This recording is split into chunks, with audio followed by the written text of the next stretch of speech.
రోడ్లతోటి జిల్లా పరిషత్ వేయాల్సిన రోడ్లు ఒక్క రోడ్డు కూడా ఉండదు. మీకు తెలియజేస్తున్నా. కొద్దిగా ఒక ఆర్ఎన్బి రోడ్ ఆగి ఉంది, అది కూడా పెండింగ్ పేమెంట్ గురించి ఆగింది, అది కూడా త్వరలోనే స్టార్ట్ అవుతుంది, దాంతో అది అయిపోతుంది. ఇదే కాకుండా 3 కోట్లతోటి సార్ వచ్చి విజిట్ చేసినప్పుడు ఉపాధ్యాయుల ప్రతినిధులు వచ్చి చెప్పినప్పుడు 30 స్కూళ్ళలో బౌండరీ వాల్స్ 3,30,00,000తో శాంక్షన్ చేశాం. 4 మినహాయించి మిగతా అన్ని కూడా కంప్లీట్ చేశాం. అదేవిధంగా సార్ విజిట్ చేసినప్పుడు ఈ ల్యాబ్ అయ్యి ఇబ్బంది పడతా స్వయంగా సొంత నిధులతోటి అనేక పాఠశాలలకి సైంటిఫిక్ ఎక్విప్మెంట్లు ఇచ్చారు. ఆడుకోవడానికి వాళ్ళకి అన్ని కూడా కిట్స్ సప్లై చేయడం జరిగింది. అదేవిధంగా 1 కాదు 2 కాదు, యూకత్తిపల్లి మండలంలో 2 కోట్లతోటి టీడీపీ కళ్యాణ మండపం శాంక్షన్ చేయడం జరిగింది. ఇట్లాగా 1 కాదు 2 కాదు చెప్పడానికి అసలు సరిపోనండి. అదేవిధంగా గోకులాలు 500 శాంక్షన్ ఇచ్చాం. ఇప్పుడు మొన్నే కంప్లీట్ పేమెంట్స్ కూడా పడిపోయాయి. తదుపరి కూడా ఇంకొక 500 పైప్ లైన్లో ఉన్నాయి. ఇలాగా 1 కాదు 2 కాదు. అదే కాదు, ఎవరు అంటున్నారు పవన్ కళ్యాణ్ గారు ఎన్నిసార్లు వచ్చారని. సాధారణంగా చాలా పెద్ద నాయకులు ఉంటారు. ఇప్పుడు ఈయనతో పాటు జగన్మోహన్ రెడ్డి గారు కూడా సీఎం గారు చేశారు. వీరు ఎన్నిసార్లు వారి నియోజకవర్గానికి వెళ్ళి చూశారు సార్. ఇక్కడ వారికి వీరికి పవన్ కళ్యాణ్ ఉన్న తేడా చెప్తాను నేను. ఇక్కడ అనుక్షణం కూడా అనేక డ్యాగ కళ్ళల పరిశీలనలో పిఠాపురం నియోజకవర్గం ఉంటుంది.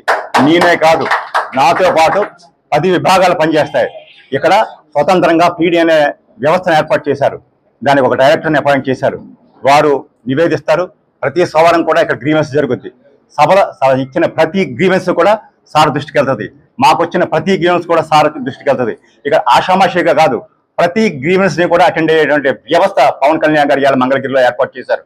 అనేక రకాలుగా అనేక రోజులుగా ఇక్కడికి రమారమి సారు ఎలక్ట్ అయిన తర్వాత 4 పర్యాయాలు వచ్చారు.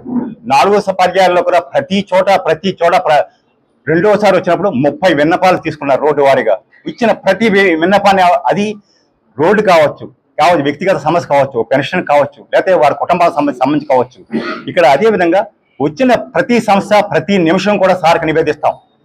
సార్ వచ్చారా లేదా అన్నది కాదు, ఇక్కడ అనుక్షణం కూడా ప్రతి రోజు కూడా డైలీ వారి రిపోర్ట్ సార్కి వెళ్తుంది. నేనే కాదు, నాతో పాటు 10 మంది పర్యవేక్షణలో ఈ పిఠాపురం నియోజకవర్గం ఉంది. అంత చక్కగా చేస్తుంటే అవసరమైతే వాళ్ళ బాధ్యతాయుతంగా చెప్పాలి వీరు ఏం డెవలప్మెంట్ చేశారో ఏం చేయలేదని. మేము ఈ వేళ వచ్చిన మొదటి సంవత్సరంలో ప్రతిపాదించిన వర్కులు, కంప్లీట్ చేసిన వర్కులు 308 కోట్లు. వీరిని చెప్పమని ఏం చేశారు, వీరు చేసిన నిర్వాహకాలు నిజంగా కూడా కొల్లపురంలో ఈబీసీ కాలనీలో చేసిన నిర్వాహకం ఏంటంటే ఎక్కడో కమిషన్ల కోసం ఎక్కడో స్థలాన్ని ఎక్వైర్ చేసేసారు. వర్షం వస్తే మునిగిపోతుంది. ఈవేళ మీరు ఆశ్చర్యం ఏంటంటే అక్కడ కాలనీకి ఎంత కట్టారో తెలియదు. ఈవేళ రోడ్లకి డ్రైన్లకి ప్రపోజల్ చేస్తే 26 కోట్లు వచ్చింది ఈవేళ ఒక్క కాలనీకి. అంటే ఎంత సమస్యాత్మక అంటే అదే కరెక్ట్ అయిన ఒక ల్యాండింగ్గా చేస్తే అదే అతి స్వల్పంగా 4-5 కోట్లతో పూర్తి చేయొచ్చు.